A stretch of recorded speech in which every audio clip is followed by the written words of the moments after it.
ನಮಸ್ಕಾರ ಸ್ನೇಹಿತರೆ, ವೇದ ಮಕರಂದಕ್ಕೆ ಸ್ವಾಗತ. ಇವತ್ತಿನ ಈ ವಿಡಿಯೋದಲ್ಲಿ ತುಳಸಿದಾಸ ವಿರಚಿತ ಏಕಶ್ಲೋಕಿ ರಾಮಾಯಣದ ಬಗ್ಗೆ ತಿಳ್ಕೊಳ್ಳೋಣ. ರಾಮಾಯಣ ನಮ್ಮ ಹಿಂದೂಗಳ ಪವಿತ್ರವಾದ ಗ್ರಂಥ.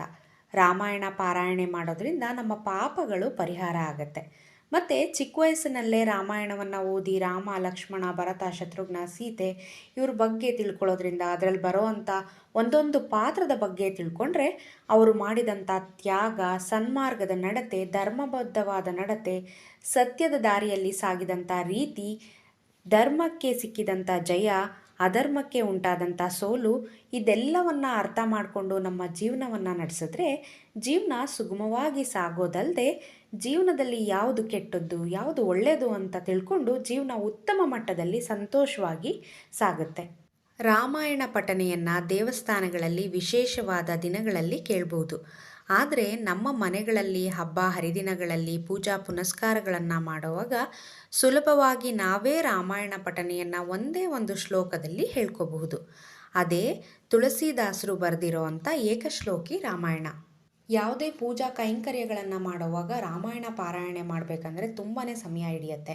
ಸಮಯದ ಅಭಾವ ಇರೋವಾಗ ಏಕಶ್ಲೋಕಿ ರಾಮಾಯಣವನ್ನು ಓದೋದ್ರಿಂದ ಸಂಪೂರ್ಣ ರಾಮಾಯಣವನ್ನು ಪಾರಾಯಣೆ ಮಾಡಿದಷ್ಟೇ ಪುಣ್ಯ ಫಲ ಸಿಗುತ್ತೆ ಅಂತ ಹೇಳ್ತಾರೆ ನಮ್ಮ ಶಾಸ್ತ್ರಗಳಲ್ಲಿ. ಆ ಶ್ಲೋಕ ಯಾವುದು ಅಂತ ನೋಡೋಣವಾ? ಆದೌ ರಾಮ ತಪೋವನಾದಿಗಮನಂ ಹತ್ವಾ ಮೃಗಂ ಕಾಂಚನಂ ವೈದೇಹಿ ಹರಣಂ ಜಟಾಯುಮರಣಂ ಸುಗ್ರೀವ ಸಂಭಾಷಣಂ ವಾಲಿ ನಿಗ್ರಹಣಂ ಸಮುದ್ರತರಣಂ ಲಂಕಾಪುರಿ ದಾಹನಂ ಪಶ್ಚಾತ್ ರಾವಣ ಕುಂಭಕರ್ಣ ಹನನಂ ಹೇತದ್ದಿ ರಾಮಾಯಣಂ. ಈ ಶ್ಲೋಕವನ್ನು ಪ್ರತಿದಿನ ನೀವು ಪೂಜಾ ಸಮಯದಲ್ಲಿ ಹೇಳ್ಕೋಬೋದು.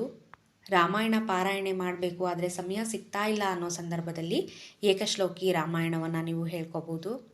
ಈಗ ಅಯೋಧ್ಯೆಯಲ್ಲಿ ರಾಮಲಲ್ಲಾ ಪ್ರತಿಷ್ಠಾಪನೆಯ ದಿನ ತಪ್ಪದೇ ತಾವೆಲ್ಲರೂ ಏಕಶ್ಲೋಕಿ ರಾಮಾಯಣವನ್ನು ಓದ್ಕೊಳ್ಳಿ. ಶ್ರೀರಾಮನ ಅಷ್ಟೋತ್ತರ, ಶ್ರೀರಾಮನ ಸ್ತೋತ್ರಗಳು, ಭಜನೆಗಳು, ಹಾಡುಗಳನ್ನು ಹಾಡಿಕೊಂಡು ರಾಮನ ಕೃಪೆಗೆ ಪಾತ್ರರಾಗೋಣ ಅಂತ ಹೇಳ್ತಾ ಈ ವಿಡಿಯೋನ ಇಲ್ಲಿಗೆ ಮುಗಿಸ್ತಾ ಇದ್ದೀನಿ. ನಮಸ್ಕಾರ.